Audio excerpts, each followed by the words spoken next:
versículo 17, ocupando esse espaço que ele mesmo deu com modelos para estabelecer ali a sua glória. Capítulo 40, versículo 17 a 19. Assim, no primeiro mês, no ano segundo, ao primeiro dia do mês, foi levantado o tabernáculo, o tabernáculo itinerante no deserto.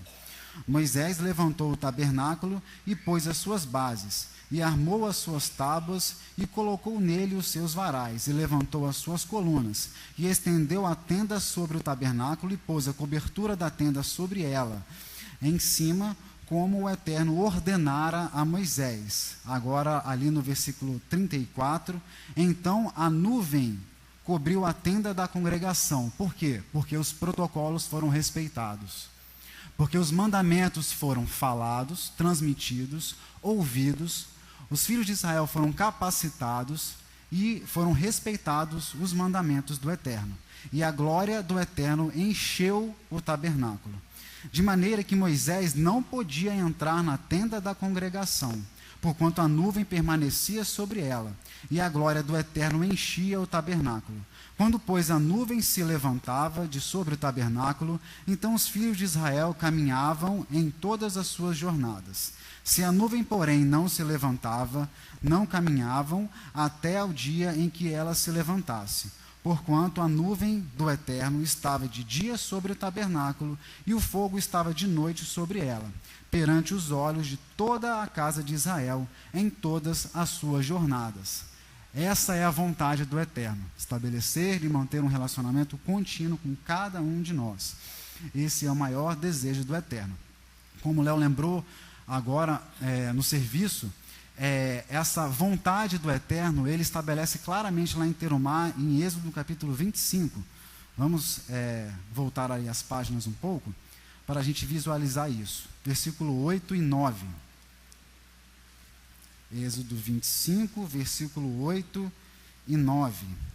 E me farão um santuário, que é esse tabernáculo, e habitarei no meio deles. Numa outra versão está escrito assim: eles farão um santuário dedicado a mim, e eu morarei dentro deles.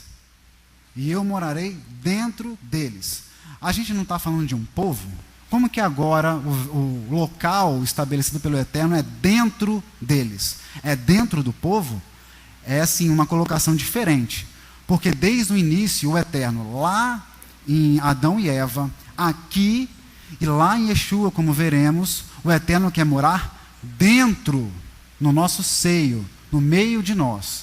Então ele quer a casa, ele exige o tabernáculo, exige, segundo os seus modelos, para que o povo saiba que existem protocolos e modelos a seguir, sim, mas ele quer isso dentro, porque a expectativa do Eterno é aquela oração que a gente sempre faz, que a palavra do Eterno não retorna para ele vazia, antes faz tudo o que apraz. Então, o mandamento que foi dado pelo Eterno no deserto ao povo de Israel e toda a humanidade era para que nós seguíssemos a esse mandamento e terminemos com a nossa falta de respeito, com a nossa falta de intolerância, com o nosso mal pensar e sejamos mudados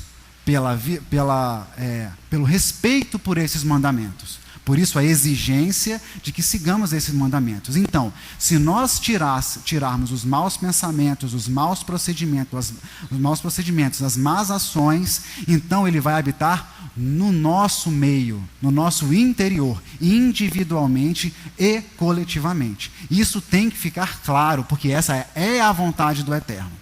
Se nós entendemos que a Torá é a vontade do Eterno estabelecida por meio dos seus mandamentos, é essa a vontade do Eterno. E é a mesma palavra falada na Torá, nos profetas e no Segundo Testamento, principalmente pelo rei Mashiach, por Yeshua HaMashiach. Isso tem que ficar claro, é a base sólida que o Eterno tem nos dado, que ele deu para o povo de Israel e tem nos dado. Versículo 9 do capítulo 25 de Êxodo. Conforme a tudo o que eu te mostrar para o modelo do tabernáculo, ou seja, todos os meus mandamentos, e para o modelo de todos os seus pertences, assim mesmo fareis. Por isso que Pecudei trata detalhadamente de uma revisão daquilo que foi dado como mandamento, das ofertas que foram dadas pelos filhos de Israel e por todo o trabalho em relação à confecção do tabernáculo, dos seus pertences, os seus utensílios, as roupas sagradas dos sacerdotes e tudo mais. Então isso é fundamental em relação a essa questão. Nós vemos esse interesse do Eterno em morar no nosso meio, no nosso interior, reforçado ali em Ezequiel, dentro dos profetas, tá? Já falando sobre o terceiro templo. Esse é o tabernáculo itinerante no deserto. Na terra de Israel, o Eterno define um local que é Jerusalém para a construção de um templo. É formado o primeiro templo, o templo de Salomão, e ele é destruído. Veremos isso também. É formado o segundo templo, na época de Herodes, e no ano 70 ele também é destruído. E aí é o terceiro templo, que é um templo onde reinará o sumo sacerdote e rei, Yeshua HaMashiach, o rei Messias. A gente tem ali o reforço em relação ao interesse do Eterno em habitar dentro de nós. Só que o habitar do Eterno dentro de nós depende de nós seguirmos aos mandamentos. Vamos lá em Ezequiel, no capítulo 43.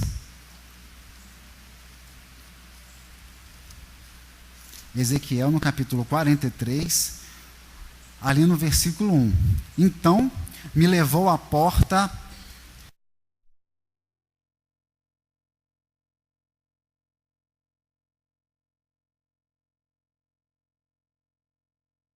era como muitas águas, e a terra resplandeceu por causa da sua glória.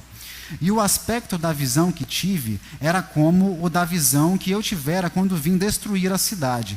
E eram as visões como a visão que tive junto ao rio Quedar.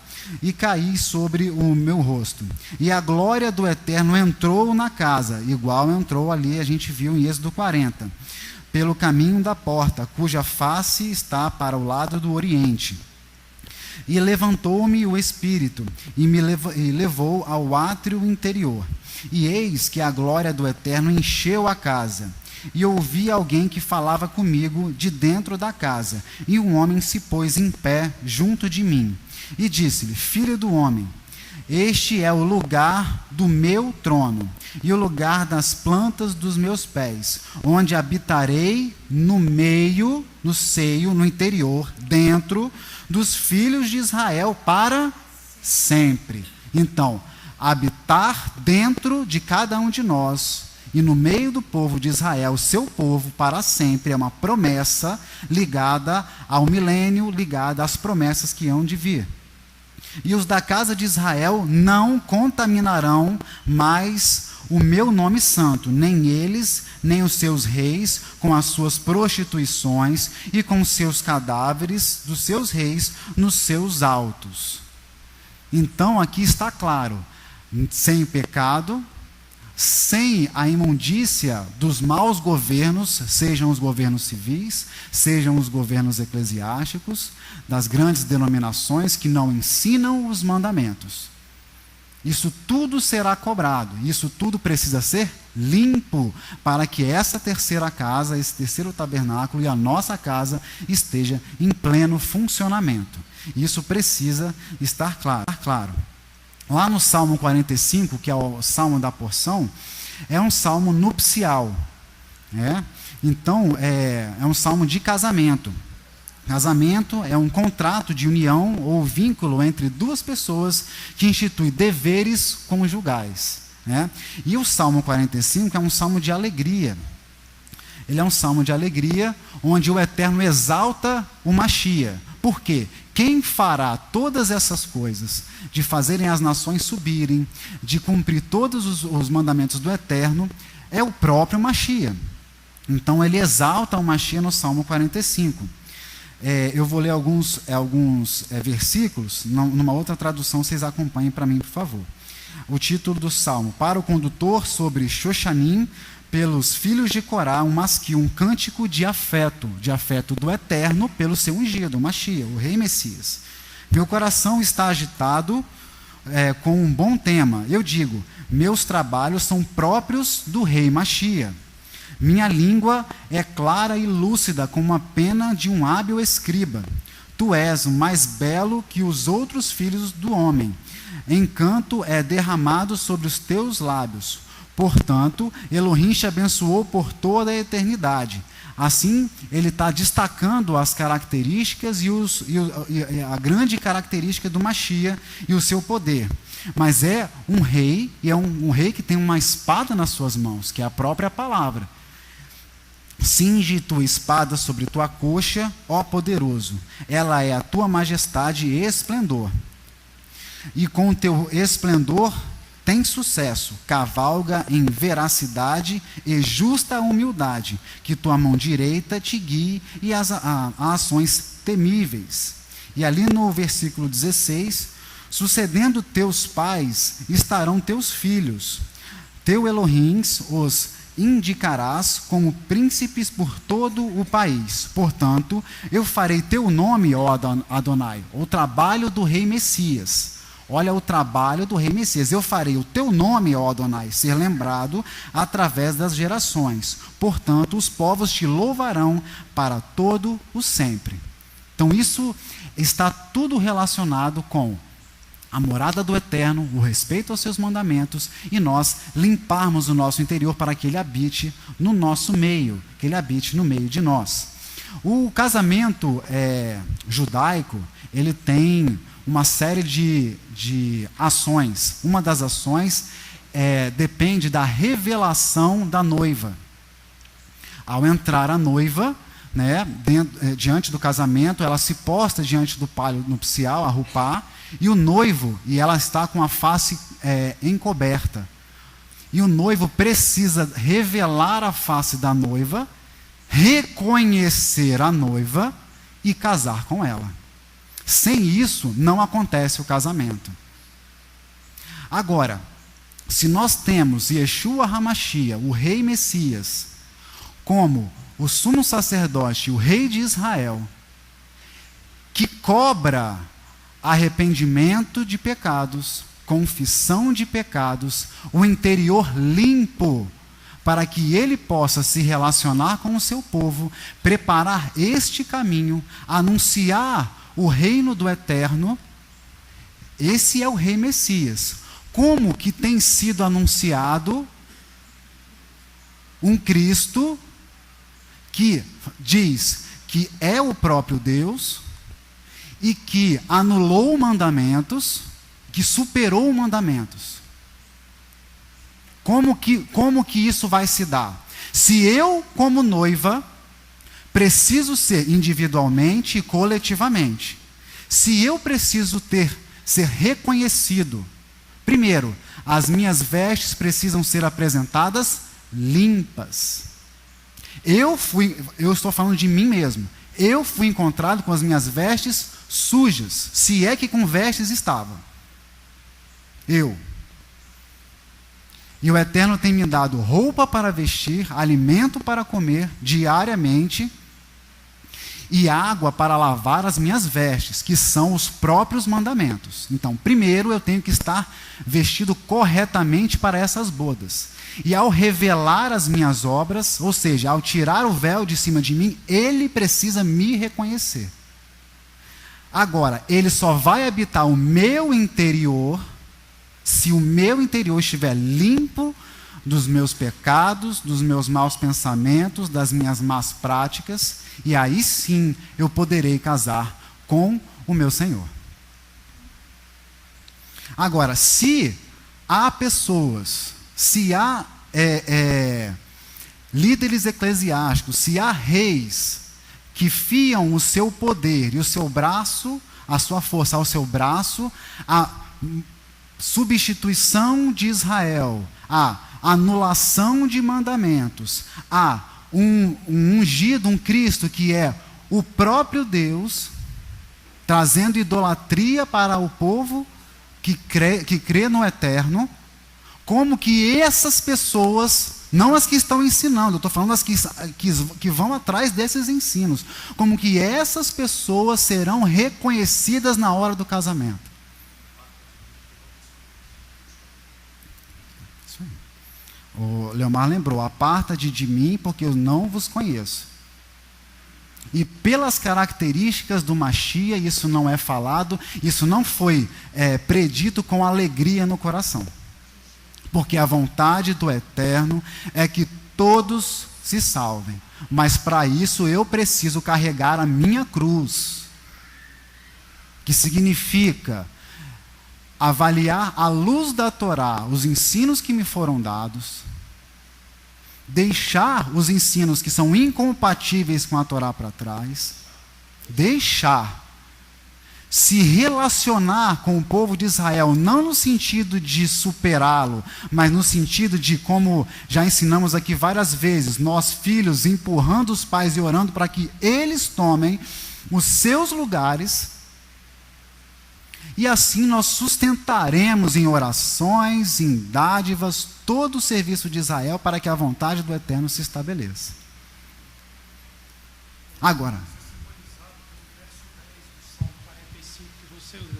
que o verso 10 é a convocação do Machia para essa noiva que você está nos ensinando. Ele diz assim: ouve, filha, e olha, inclina teus ouvidos, esquece-te do teu povo. Isso. E da casa de teu pai, ou seja, as suas origens, os seus ensinos, as suas tradições, a sua cultura, esquece tudo, porque o rei está atraído por ti. É isso mesmo. Então esse abandono, ele é o mais profundo possível, porque ele vai dividir pai e filho, mãe e filha, ele vai dividir religião, ele vai dividir tudo, porque ou você deixa tudo, ou você não ganha nada, porque o Machia, ele diz: abandona tudo. Isso daqui é condição sine qua non, porque ele está te atraindo, Léo, mesmo nós não merecendo esse sentimento da parte do Machia por nós. É esse abandono, é a cativa, né, da legislação de Isso Deuteronômio, mesmo. né? E a cativa, depois que ela aceitou e passou pelo luto e toda a situação, ela nunca mais será cativa. Ela permanecendo com o Eterno, se ela tiver que ser despedida por qualquer motivo que seja, ela nunca mais poderá ser cativa. Ela está livre para sempre. Livre para sempre. Em Levítico, no capítulo 23, Levítico 26, o Eterno deixa claro também esse interesse de estar no meio de nós. E aí ele traz a questão da idolatria. E aí, idolatria é qualquer coisa que se coloca entre você e o próprio Eterno. Seja parente, seja conceito, seja ideia, seja um desejo incontrolado em relação a trabalho, em relação a dinheiro, em relação a seja lá o que for. Levítico 26. Não fareis para vós ídolos, nem vos levantareis imagem de escultura, nem estátua, nem poreis pedra figurada na vossa terra, para inclinar-vos a ela, porque eu sou o Eterno vosso Elohim. Guardareis os meus Shabbatot, meus sábados, reverenciareis o meu santuário.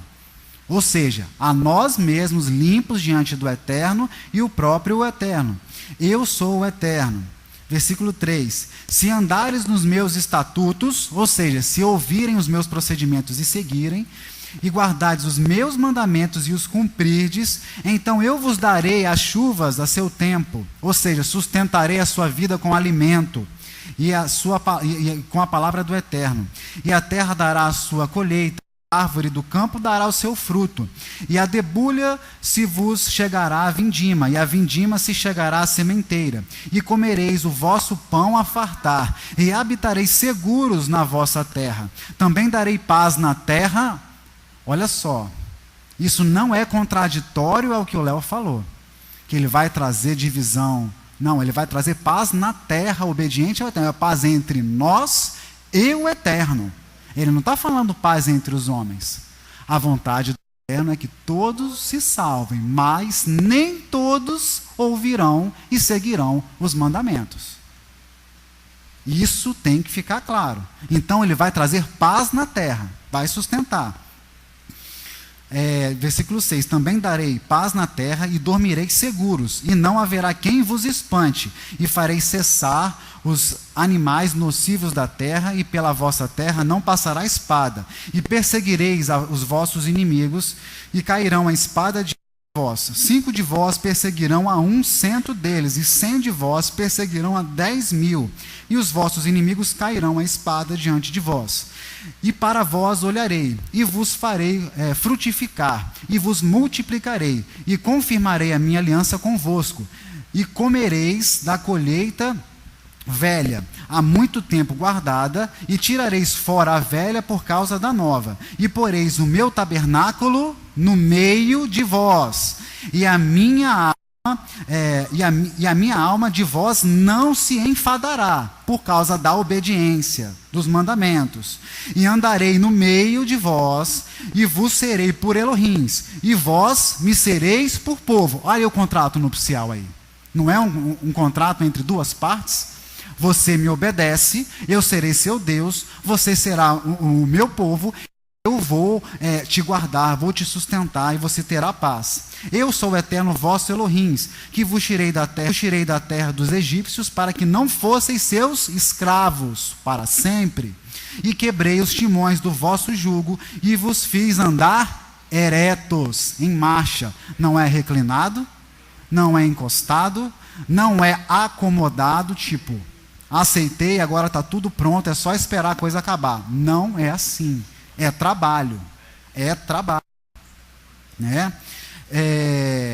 Então, assim como o Eterno quer habitar no meio de nós, é necessário que cumpramos a nossa parte do contrato de casamento. Não foi assim com o nosso povo Israel em todas as oportunidades. Israel, no reino dividido, reino do norte, o reino de Israel, e reino do sul, reino de Judá, teve as suas terras conquistadas, e eles foram levados em cativeiro. Vamos ali em 2 Reis, no capítulo 18. Nós chegaremos no Mashiach daqui a pouco. 2 Reis, capítulo 18. Devido às abominações, o reino do norte, o reino de Israel, cai cerca de 200 anos antes da casa de Judá. Antes, o reino dividido, o reino do norte, ele é tomado cerca de 200 anos antes do reino de Judá. Versículos 9 a 12. Reis 18, 9 a 12. E sucedeu no 4º ano do rei Ezequias, que era o 7º ano de Oséias, filho de Elá, rei de Israel, que Salmaneser, rei da Síria, subiu contra Samaria e a cercou, sitiou, e a tomaram ao fim de 3 anos. No ano 6º de Ezequias, que era o ano 9º de Oséias, rei de Israel, quando tomaram Samaria.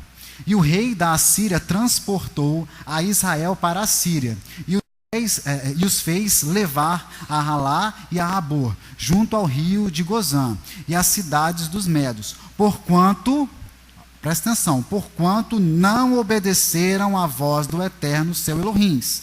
Antes, transgrediram a sua aliança, e tudo quanto Moisés, seu senhor, servo do Senhor, servo do Eterno, tinha ordenado, nem o ouviram, nem o fizeram. Como que vai haver casamento? Como que vai ser revelado e eu vou reconhecer os seus atos de justiça e sim, vou me casar com essa pessoa? Não há negócio, não há casamento. O contrato, né, que é entre duas partes, foi rompido, e nunca é rompido da parte do Eterno para com o povo, porque ele não retirou as bênçãos, ele não retirou as promessas, ele só fez o julgamento. E aqui o reino do norte foi levado pela cerca de 200 anos do reino do sul.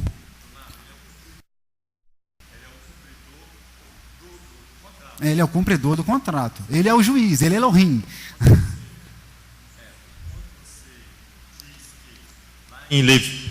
Quando você diz que em Levítico capítulo 26 há um contrato de fidelidade de casamento, se você vê que logo depois vai vir a consideração dos contratos, as partes do contrato. Sim. Ele vai falar de uma infidelidade. Infidelidade, isso aí. E as consequências dessa infidelidade, os nossos pais nos ensinam que ali disciplina que o homem precisa conhecer. Então, quando ele deixou de obedecer ali o restante do capítulo 26 do livro de Levítico, que você iniciou, ele cai nessa condição que 2 Reis que nós estamos lendo. Sim. E E sobre o reino do sul, veio o profeta Jeremias, abram lá no capítulo 25, e o profeta Jeremias iniciou todo o seu serviço clamando, porque ele via que Judá, o reino de Judá, o reino do sul, e não estava cumprindo com os mandamentos do Eterno. E lá em Jeremias, no capítulo 25, versículo 1, a palavra veio a Jeremias acerca de todo o povo de Judá, no 4º ano de Jeoiaquim, filho de Josias, rei de Judá, que é o 1º ano de Nabucodonosor, rei da Babilônia, o qual anunciou o profeta Jeremias a todo o povo de Judá e a todos os habitantes de Jerusalém, dizendo: desde o ano 13 de Josias, filho de Amon, até o dia de hoje, período de 23 anos, tem vindo a mim a palavra do Eterno, e vô-la tenho anunciado, madrugando e falando, mas vós não escutastes. Também vos enviou o Eterno todos os seus servos, os profetas, madrugando e enviando-os, mas vós não escutastes, nem inclinastes os vossos ouvidos para ouvir. Quando diziam: convertei-vos, arrependei-vos, confesse seus pecados para a Torá, faça techuvá. Agora, cada um no seu mau caminho e da maldade das suas ações, e habitai na terra que o Eterno vos deu e a vossos pais para sempre. E não andeis após outros deuses para os servirdes e para vos inclinardes diante deles, nem me provoqueis a ira com a obra de vossas mãos, para que não vos faça mal. Porém, não me destes ouvidos, diz o Eterno, e a ira com a obra de vossas mãos para vosso mal. Para vosso mal. Mandamento é para nós, não é para o Eterno. O Eterno é todo poderoso, cabe a nós respeitar, ouvir e obedecer os mandamentos. Então tudo isso veio para o vosso mal.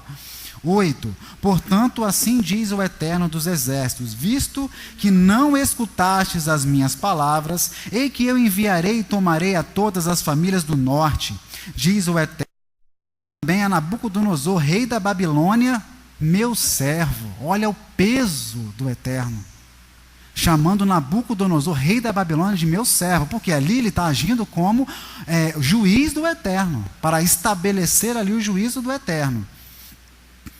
E os trarei sobre essa terra e sobre os seus moradores e sobre todas essas nações em redor, e os destruirei totalmente, e farei que sejam objeto de espanto e de assobio e de desolações, e farei desaparecer dentre eles a voz de gozo e a voz de alegria, a voz do esposo e a voz da esposa, como também o som da moz e a luz do candeeiro. E toda essa terra virá a ser um deserto e um espanto, e estas nações servirão ao rei de Babilônia 70 anos. E consequência dessa profecia que se cumpriu, e o povo de Israel foi levado cativo, estando fora de Jerusalém e passando as batalhas entre os povos, é que o povo, muitas tribos de Israel ainda vivendo lá na Pérsia, é que se passa a história de Púrim, que nós estamos prestes a comemorar. O livramento que aconteceu em Púrim aconteceu, mas porque o povo já estava em processo de arrependimento e retorno para Jerusalém. Mas para que o povo de Israel estivesse espalhado, muitos habitando na Pérsia, na situação ali de Ester, e daquele livramento de Púrim, aconteceu por conta da desobediência e porque não ouviram os mandamentos. Agora, por que isso acontece agora e não vai acontecer conosco se nós abandonarmos os mandamentos? Essa que é a pergunta que fica. E aí a situação se cumpre lá em 2 Reis, voltemos lá para concluir essa parte, lá em 2 Reis, no capítulo 25, já no final do livro, próximo ao final do livro, onde aí sim, 200 anos, cerca de 200 anos depois do Reino do Norte ter sido dissipado, o Reino do Sul agora é levado em cativeiro, para o cativeiro por Nabucodonosor, como previu ali Jeremias. segundo Reis 25, 1. E sucedeu que no 9º do seu reinado, no mês 10º, aos 10 do mês, Nabucodonosor, rei de Babilônia, veio contra Jerusalém. E ele todo o seu exército, e se acampou contra ela. E levantaram contra ela trincheiras em redor. E a cidade foi sitiada até ao 10º ano do rei Zedequias. Aos 9 do mês 4, quando a cidade se via apertada pela fome, nem havia pão para o povo da terra. Então a cidade foi invadida e todos os homens de guerra fugiram de noite pelo caminho da porta, entre os 2 muros que estavam junto ao jardim do rei, porque os caldeus estavam contra a cidade em redor. E o rei se foi pelo caminho da campina. Porém, o exército dos caldeus perseguiu o rei e os alcançou nas campinas de Jericó. E todo o seu exército se dispersou. E tomaram o rei e o fizeram subir ao rei de Babilônia, a Ribla.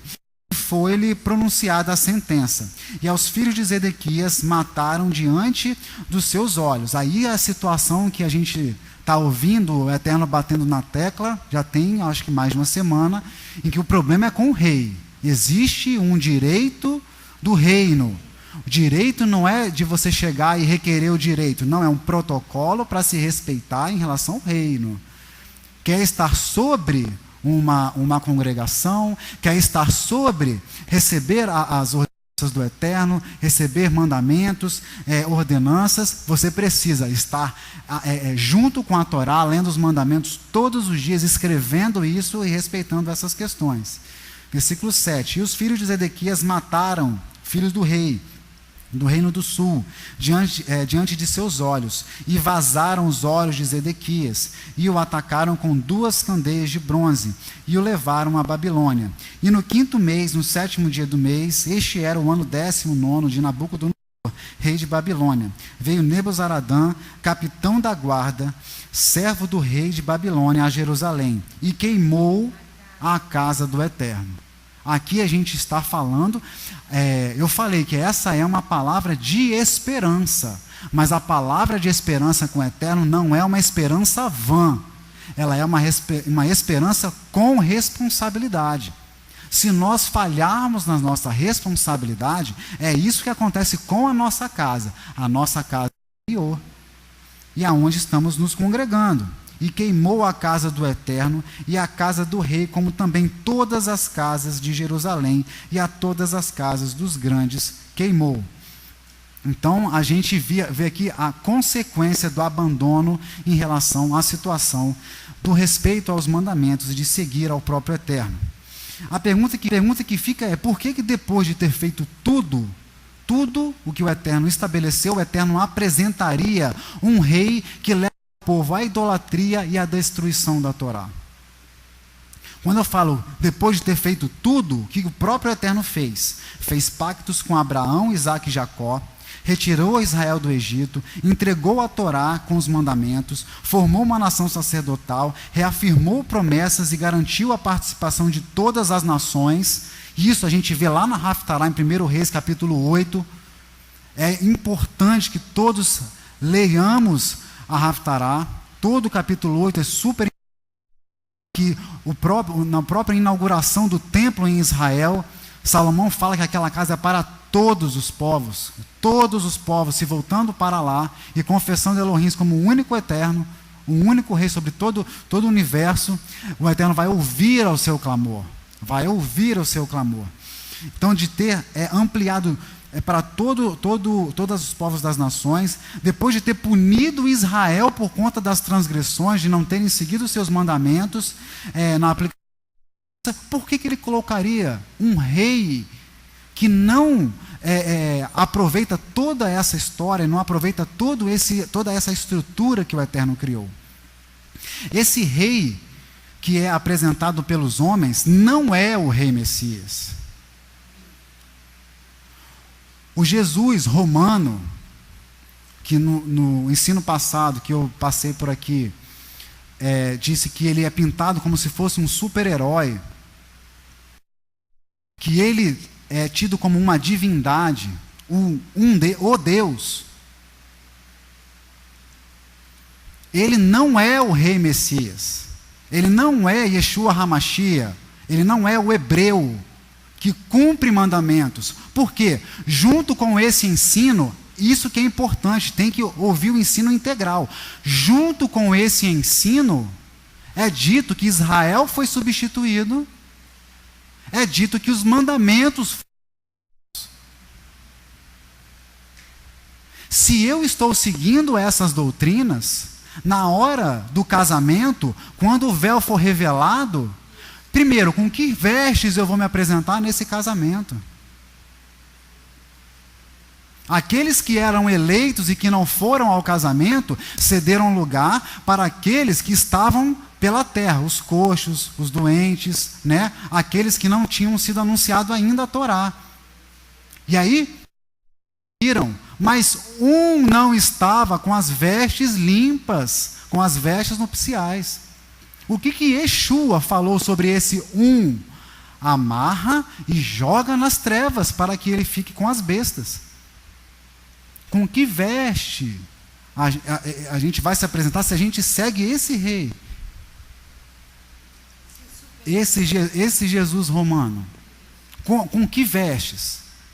E aí, na hora que ele revelar a minha face, na hora que ele revelar as minhas obras,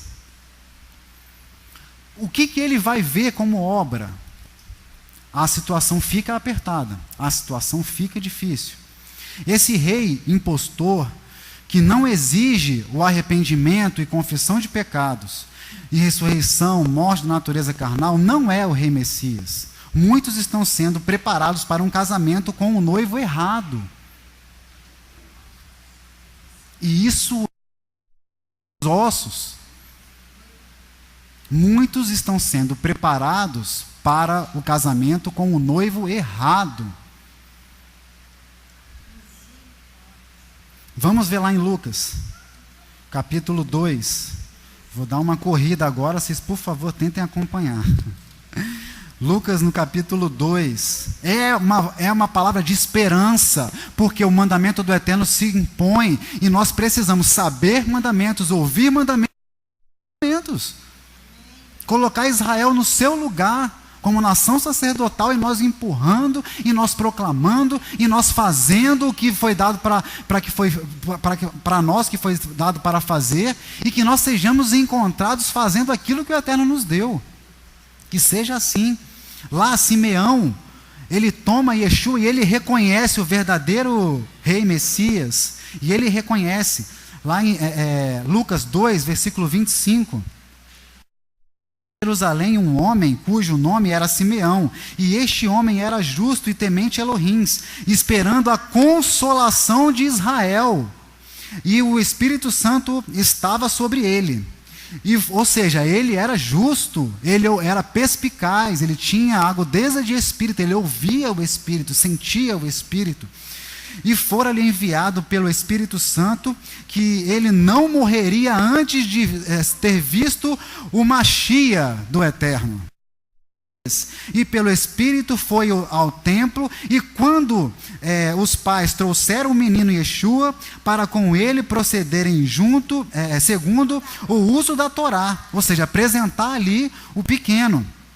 Ele então o tomou em seus braços, Simeão tomou Yeshua em seus braços, e louvou a Elohim e disse: agora, Eterno, despedes em paz o teu servo, porque a tua palavra, segundo a tua palavra, pois já os meus olhos viram o rei Messias, o que o Eterno tem nos anunciado todos os dias, pela manhã e pela tarde, todos os sábados, todas as festas anuais, todo o Rosh Hodesh, é o rei Messias, ele tem falado conosco o tempo inteiro sobre isso. Esse é o rei Messias, aquele que cumpre mandamentos, aquele que está em linha com a Torá, aquele que cumpriu e cumpre a Torá. Pois já os meus olhos viram a tua salvação, 31, a qual tu preparaste face de todos os povos, luz para iluminar as nações e para a glória de teu povo Israel. E José e sua mãe se maravilharam das coisas que dele se diziam. E Simeão os abençoou e disse a Maria, sua mãe: eis que este é posto para a queda e elevação de muitos em Israel, e para sinal que é contraditado. E uma espada transpassará também a sua própria alma, para que muitos os corações, para que nós todos, toda a humanidade seja revelada diante do Eterno, para saber se nós estamos seguindo a um rei Messias ou se estamos seguindo a um rei impostor. Porque o rei Messias é aquele que cumpre os mandamentos, é aquele que nos ajuda a limpar a nossa casa, é aquele que faz com que os meus conceitos sejam substituídos pelos conceitos da Torá, a vontade estabelecida do Eterno. É aquele que me dá a cada dia para levantar diante de um mundo tão tenebroso que nós acompanhamos todos os dias. Então, em linha com esse cântico de Simeão, o próprio Mashiach, lá no capítulo 7 de Lucas, ele reforça, lá no capítulo 7 e no capítulo 20, vamos ver isso. Lucas capítulo 7, versículo 22 e 23. Respondendo então Yeshua, disse-lhe: ide e anunciai a João o que tendes visto e ouvido, que os cegos coxos andam, que os leprosos são purificados, os surdos ouvem, os mortos são ressuscitados, e aos pobres anuncia-se, ensina a palavra do próprio Eterno. Em marcha é aquele que em mim não se escandalizar. Diante da palavra de que o rei Messias é aquele que cumpre mandamentos e não anula os mandamentos, não se escandalize. Porque essa é a própria palavra do próprio rei Messias, como nós vimos aqui. Capítulo 20 de Lucas. Capítulo 20, 17 e 18. Lucas 20, 17 e 18. Mas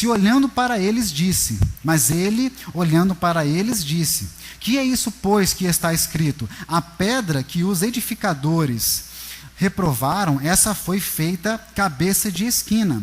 Qualquer que cair sobre aquela pedra ficará em pedaços, e aquele sobre quem ela cair em pó. Aqui nós precisamos compreender que a vontade do Mashiach, naquela situação ali, era que aqueles que estavam desviados pudessem se aproximar. Eu vim para as ovelhas perdidas da casa de Davi. E aqueles que estavam obedecendo aos mandamentos só no exterior, que ele chama de hipócrita, tivesse o seu interior assim como o exterior. Ou seja, com a expectativa de que do Eterno e a prática dos mandamentos alterasse o interior de cada um. Mas quando ele fala que são hipócritas, é porque eles estavam fazendo o procedimento por fazer, apenas pela forma externa, mas o seu interior, o respeito aos mandamentos, nada estava alterando o seu interior. Então, é de suma importância que nós compreendamos essa situação. Lá no capítulo 7, voltemos lá. O pensamento humano, que é o risco que nós temos. Lucas 7, versículo 33 a 35. Lucas 7, 33 a 35. Porque veio João o Batista, que não comia pão nem bebia vinho, e dizeis: tem demônio. Veio o Filho do Homem, o Rei Messias, que come e bebe, e dizeis: eis aí um homem comilão e bebedor de vinho, canos e pecadores, mas a sabedoria é justificada por todos os seus filhos. Aqui são os conceitos humanos que são combatidos pelo próprio Rei Messias. Pensamento humano resiste ao Rei Messias e os seus enviados. A luta de Yeshua com os seus contemporâneos consistia no arrependimento de pecados e na superação de uma relação hipócrita com os mandamentos. A observância dos mandamentos deve resultar em mudança do interior, em abandonar de fazer o mal e começar a fazer o bem. A luta de Yeshua hoje é defini-lo como filho do homem, cumpridor de mandamentos, e não um Deus. Aqueles que estão sendo preparados ou se preparando para o marido errado se somam aos povos das nações com costumes fora da Torá. E é como no Salmo 2, destroem os mandamentos do Eterno. Agora já na próxima paraxá, em Levítico, no capítulo 1, nós veremos que as admoestações do Eterno em relação ao homem, para que o homem não ande nos conselhos dos povos das nações, para que não ande segundo os costumes dos povos das nações, antes seja encontrado andando nos mandamentos do Eterno. Agora, se eu estou indo atrás de um rei impostor, que não é o rei Messias, que não prega confissão de pecados, que não prega arrependimento de pecados, que não te ajuda a limpar as suas vestes, nem sua casa interior, qual é a condição que nós temos de nos apresentar diante dele nessa situação?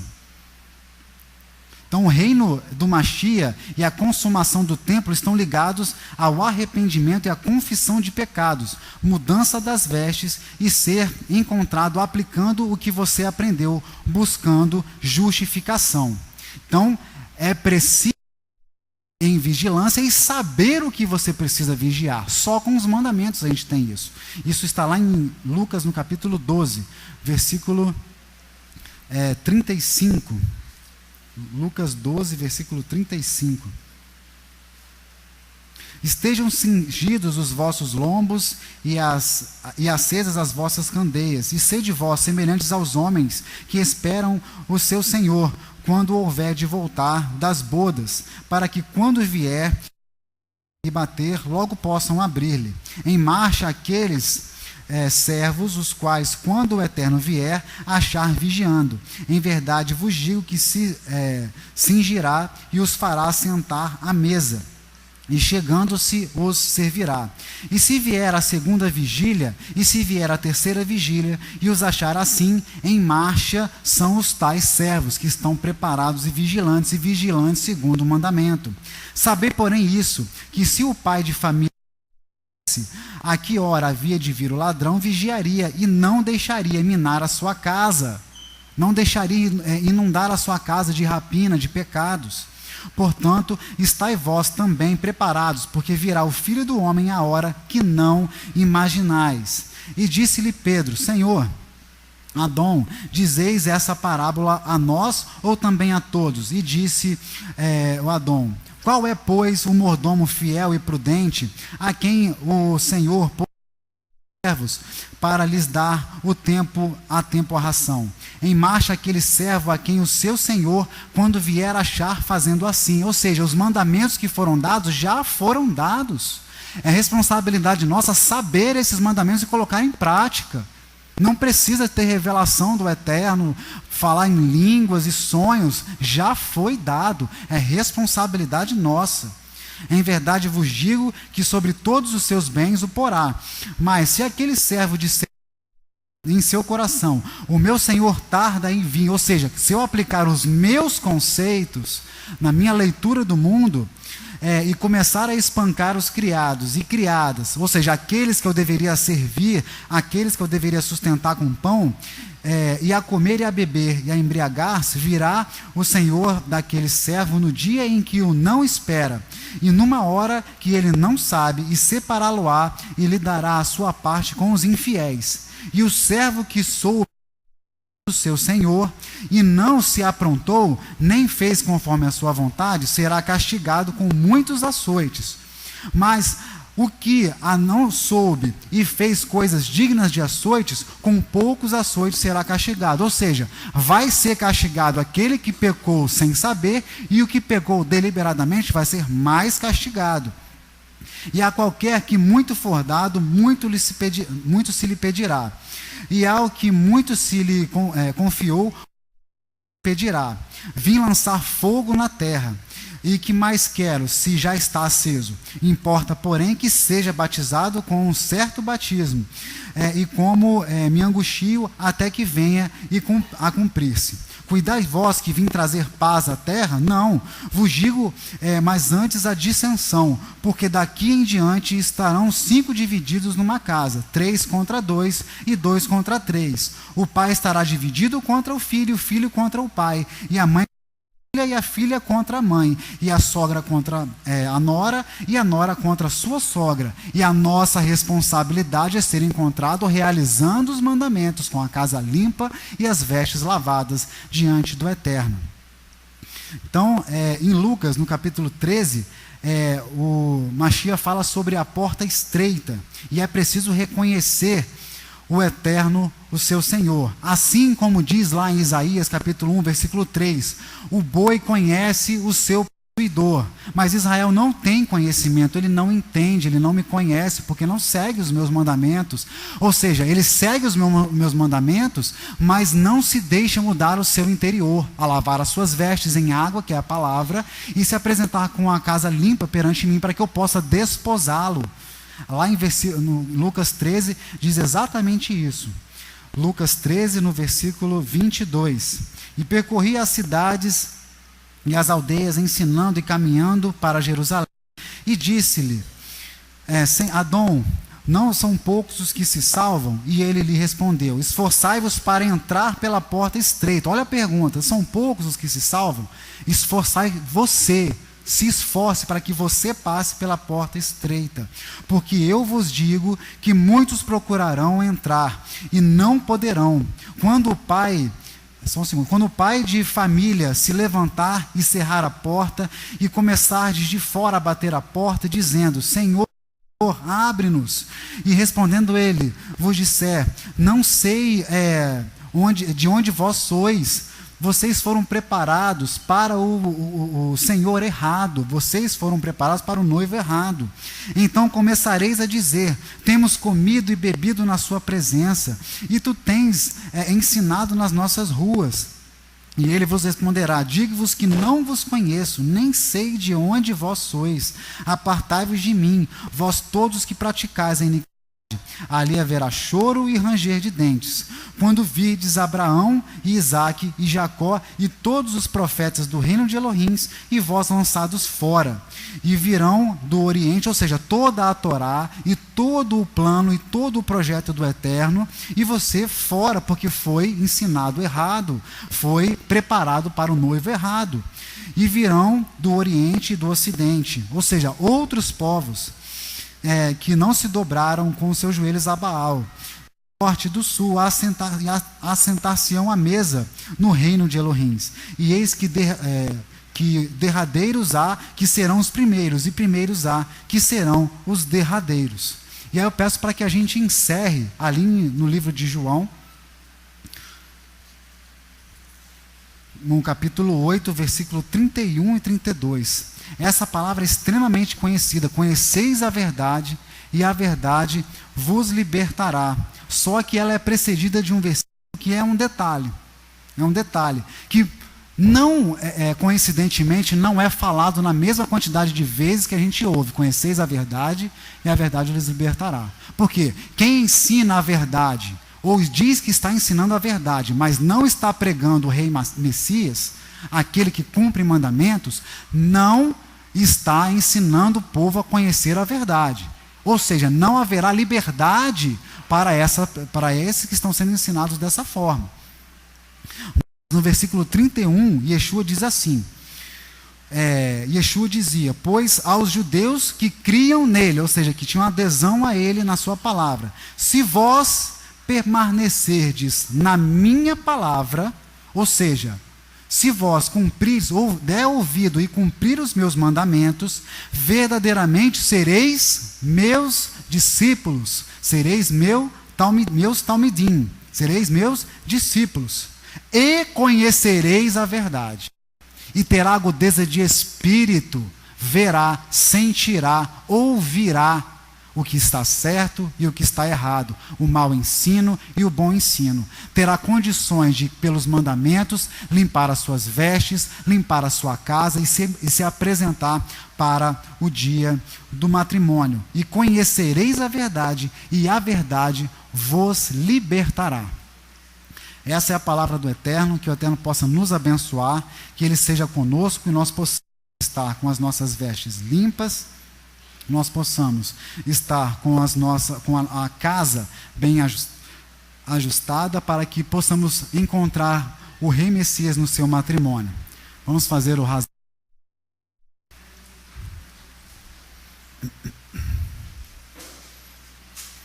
Essa é uma oração que fazemos sempre quando termina um livro da Torá. Terminamos hoje o livro de Êxodo, e aí vamos falar Hazak, Hazak, Venit, Hazek, força, força, que sejamos todos fortalecidos. Vamos juntos? Hazak, Hazak, Venit, Hazek, força, força, que sejamos todos fortalecidos. Aleluia. Yevarechecha Adonai veishmerecha, Yeha Adonai panavelecha vrihunecha, Issa Adonai panavelecha veasem lecha shalom, Bishem Yeshua HaMashiach. Que o Eterno os abençoe e os guarde, que o Eterno faça resplandecer o seu rosto sobre vós e tenha misericórdia de vós. Que o Eterno sobre vós levante o seu rosto e vos dê a paz, em nome do Rei Messias. Amém.